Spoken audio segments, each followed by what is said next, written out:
আসসালামু আলাইকুম, সবাই কেমন আছেন? আশা করি সবাই ভালো আছেন। আজকে আবার নতুন একটা ভিডিও নিয়ে আসছি। আজকে কিছু কেনাকাটা করব, তার জন্য আমি একটা ব্যাংকে কিছু টাকা জমাইছিলাম। তার জন্য এই ব্যাংকটা কাটতে আছি। তো মূলত কিছুদিন ধরে টাকা জমাইতেছি যে আপনার মানে যে টাকা আমি আন্দাজ করছি কিছু টাকা হবে, অনেক টাকা হয়েছে ব্যাংকে। অনেক খুশি হয়ে যেমন টাকা দেখে। আমি বুঝতে পারি না যে কিছুদিনের ভিতরে এত টাকা হবে। যে আপনার টাকাটা খুব একটা দরকারের কাজে লাগামু, তার জন্য টাকাটা কাটতে আছি। মূলত মানে আপনার হলো কিছু কেনাকাটা করব, তার জন্য যে অনেক খুশি হয়ে গেছে যে অনেক টাকা হয়ে গেছে।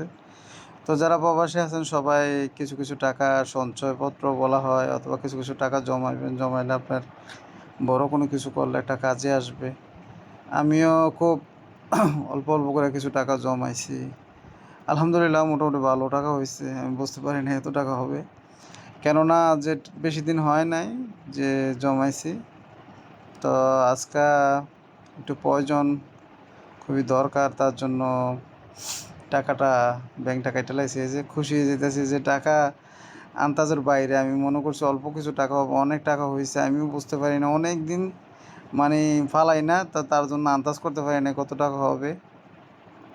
তো যারা প্রবাসে আছেন সবাই মানে কিছু কিছু সঞ্চয় করবেন, যে আপনার কোনো দরকারি কাজে আসবে, অথবা কোনো ভালো একটা কাজে আপনি করতে পারবেন। এই টাকাটা থাকুন আমার একটু অনেক ভালো হয়েছে, একটু উপকার হয়েছে। আমিও বুঝতে পারি না যে এত টাকা হবে। তো সবাই আমার ভিডিওটা দেখবেন, সবাই আমার ভিডিওটা সাপোর্ট করবেন, আমাকে সাপোর্ট করবেন।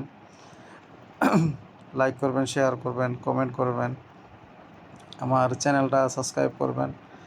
যে কিছুর জন্য আমি তো প্রবাসী, আপনারা যারা আছেন সবাই সাপোর্ট করেন কিছুর জন্য। সবাই টাকা পয়সা রাখবেন, বেশি টাকা পয়সা নষ্ট করবেন না, আন্তাজি খরচ করবেন না।